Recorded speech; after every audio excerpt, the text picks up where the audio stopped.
What's going on, everyone? This is Vognus here. So I've been meaning to start a series where I start telling you guys real life stories of mine for a while, and I've been kind of procrastinating on it just because I wasn't sure if it was something I wanted to do, and I wasn't sure if people would actually want to hear stories that I have, because I don't know, it's really overdone. But I've kind of changed my mind about that because I think it's unique for each person who does it. Nobody has the exact same life, nobody has the same stories, so I am going to do it. And the first story that I want to tell you guys about is the story of my friend Gabbo. Now, I used to be, or I would still consider myself his friend, but I haven't talked to this guy in years. But Gabbo, and we call him Gabbo because his name is Gabriel, but everyone just called him Gabbo. Gabbo was someone who I met when I was living with my sister in downtown Toronto. Gabbo was a goddamn maniac. And let me explain to you why that is. So, we were at this party one time. It was just a random party that we were all having, right? Like, everyone's at the party, drinking, smoking, whatever, doing whatever they want to do, right? So, we're all relaxing, whatever. Gabbo was actually a pretty cool guy who I'd met like a couple weeks prior to the party. He was like from Mexico. He was a really crazy good artist. I remember that part. And he was a little bit crazy, I won't lie. Gabbo was he's a little crazy. We're all a little bit crazy though, so I didn't hold it against him, right? First thing you should know about Gabbo. Gabbo had made it to Canada illegally somehow. I don't even know how you do that. I don't even know, I feel like he's pretty smart for skipping through to Canada. I don't know how the fuck he got here, but Gabbo made it to Canada illegally. And I remember he was telling me this like once or twice before that, he got here because there was so much gang violence happening in Mexico and he had gotten caught up in some bad shit. But it wasn't, the way he had explained it is that he either had to do what these people wanted him to do, basically, or he was going to get the shit kicked out of him all the time, get robbed and mugged. So Gabbo did what he had to do. I didn't hold it against him. I don't blame him. I've never been in that kind of situation where it's been gang violence all around me or stuff like that. Gabbo had come from harsh beginnings. He had come from a harsh place, Mexico. This was like a couple of years ago, right when Mexico was being completely overrun by drug cartels and shit was looking bad. So Gabbo got the fuck out of there. And I don't blame him for that. Canada's pretty good, from my experience at least. Canada's pretty amazing. So Gabbo got here illegally and he wanted to stay here. He had no intentions of leaving. He was actually a really great person here. He was working, doing a lot of stuff he had to do just to take care of himself and his friends, his family, all that stuff. And he was trying to be an artist. And he was really, really good at being an artist. It was really impressive shit he used to draw and show me all the time. So I'm wandered off from the story. So we're at this party and everyone's partying, getting loud, dancing, music, all that stuff. And then suddenly we hear like a knock at the door. Now, everybody who's at a party knows that when you hear a knock at the door, it's either one of two things. It's your neighbors are pissed off and they want you to shut the hell up because they got work tomorrow, or it's the cops. Now, in this situation, it was the cops. And the moment someone said, "Hey, it's the cops," Gabbo flipped the fuck out because, like I said, Gabbo was here illegally. So Gabbo started tripping the fuck out. He's like grabbing me like, "Bro, you can't let them find me, man, because if they find me, they're gonna send me back to Mexico." And he's like, "I can't go back there, man. If I go back there, I'm gonna die." So I'm looking at Gabbo like, what do you want me to do about it? I should mention as well, the party was in an apartment complex on like the 18th, 19th floor of the apartment. So we're on that 19th floor, if I remember correctly. It was like the 19th floor. And these cops come to the doors. So there's not like a back window Gabbo can escape from or anything like that. So Gabbo was feeling very trapped. He was freaking out. He was worried that the cops were going to come in and search everybody's IDs like they do. They do that a lot of times. They come in, they search your IDs, they check, see your names, make sure there's no criminals chilling out there, Just kind of let everyone know, yeah, we're cops, shut the fuck up, or else we're going to come back here and fuck up your party. So the cops are at the door. Gabbo starts freaking out. So this is the crazy shit that Gabbo did. This is the craziest shit I've ever seen a person do, I think. Like some of the, I don't know, I got a lot of stories, but this is some pretty crazy shit. This is why I wanted to start with this story.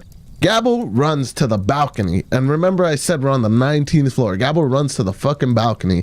And this guy hops over the edge of the balcony. And he's holding on. He's like dangling on the edge. He's holding on the edge of this concrete balcony. And he tells us like, okay, my plan is I'm going to drop down to the floor below. And then I'm going to crawl in there and run out through the bottom floor. So we're on the 19th floor. We're 19 stories up. And this guy is trying to jump to the balcony below us. So literally like my fucking heart is pounding like crazy. I'm like, Gabbo's gonna fucking die.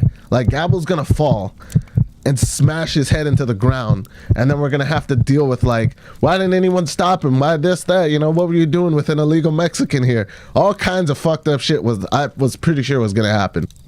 But, so we're all watching Gabbo. Me, my friend, Corey, a couple other people at the party who knew him, who he had like told that he's gonna do this before he started. He like, we're all standing at the balcony watching him, like fucking praying, like, Gabbo, please do not die over a stupid like party. You're better off going home than falling and smacking your head into the ground like this, you know? Gabbo's like, fuck that, I'm not going back. I don't want to go back there. Like, his life was pretty good here, so he's like, fuck that, I'm not going back. So Gabbo lets go of the fucking balcony and he fucks up. And he misses the 18th floor. And we all saw this shit. And we're all like, it was like that moment in the movie. Like, everyone's like, like, oh. And I'm freaking out. I'm scared of heights. So my heart, as soon as I see anybody dangling off the edge of 19 stories, my heart's fucking pounding like crazy. So this guy fucks up. He misgrabs the 18th balcony thing. He fucks up and like misses it. He missed that one. And then he goes to the floor below and grabs the 17th floor. So this guy missed the floor below and then grabbed the 17th. And oh my God, man, it was fucking nuts watching this guy do this shit. Like my heart, I was like sweating just watching him. There's no way. There's no fucking way. Even if I was from like, even if like I knew if I go back, they're gonna like spear me alive. I knew, I'm like, there's no fucking way I'm gonna jump off a balcony 19 stories up, especially with my fear of heights. It's not happening. There's no fucking way. So this guy missed the 18th floor, grabbed onto the 17th floor balcony for dear life, like dear fucking life. And this guy starts laughing because he's, you know, he thought he was gonna die for a second, and I thought he was gonna die for a second. So it was fucking crazy. Like, this guy was so, he was just all balls deep trying to get the fuck out of there. So this guy gets to the 17th floor, climbs in, and that's like Gabbo vanished. And the cops didn't even come into the apartment. The cops went to the door. When we opened up the door, they're like, hey guys, you know, we're getting some noise complaints. Can you guys just keep it down? You know, we don't want to have to come back here, kind of thing. So then they left. And we're all standing around like, holy fuck, Gabbo almost died. Like, trying to get the fuck out of here so desperately. He almost died. So we all go downstairs. We find Gabbo. We're like, Gabbo, the cops are gone. Come back upstairs, you know. Gabbo's fucking tripping balls. He's like smoking a cigarette because he almost fucking died. I don't blame him. Like, I would have been tripping the fuck out myself, for sure. So we bring Gabbo back up. We tell him what happened. He fucking laughs. We're all laughing, right? Because it was crazy. It was some crazy shit he just did. Like, you know, everybody there was pretty fucking, like, I wouldn't say we were soft people. We're used to seeing some crazy shit, but that was some pretty fucking crazy shit that we saw him do there. And he missed. The part where he missed, that's when really all of us were like, oh my God, you know? Because we thought he was done. I thought I was going to see Gabbo do like a fucking double axle front flip into the floor and explode into a pile of guts or some shit, right? But luckily that's not what happened. I hope he's still alive. I haven't spoken to him in years, but I'm just telling the story of him, the legend, you know? So we're like, Gabbo, you know, what happened when you ran into the apartment? Were there people there? You know, what the fuck, what happened, man? So he tells me, oh man, after I grabbed onto the balcony and climbed in, when I opened up the door, there was this Indian family there, like a mother and her two kids. And the mother started flipping the fuck out. Like, she grabbed her kids into the corner and was like, please don't hurt us. And Gabbo just ran through the house, like to the entrance, like beelined it to the exit. Like, sorry. He just doing this shit, like running by, like, I'm so sorry, you know, and just ran by and got the fuck out of there.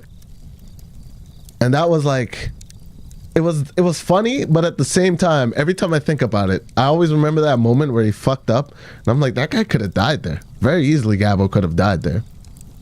But yeah, that is the story of Gabbo, everybody. I haven't spoken to this guy in years. I hope he's doing well. I hope he's still alive, the fucking crazy bastard. But you know, he was a really great artist. He was a really cool guy. At least from my experience, he was a cool guy. I know some people who didn't like him, but from my experience, he seemed like an alright guy. So that's the story of Gabbo.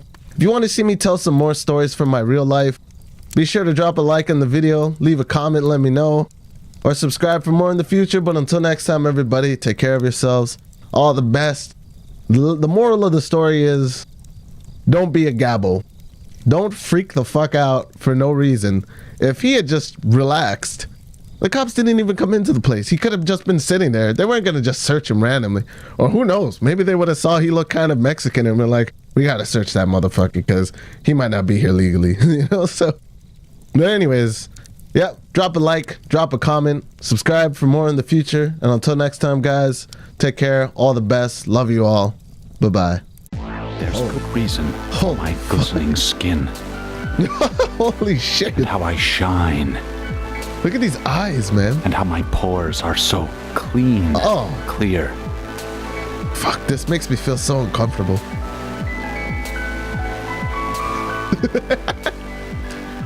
I eat little baby's ice cream.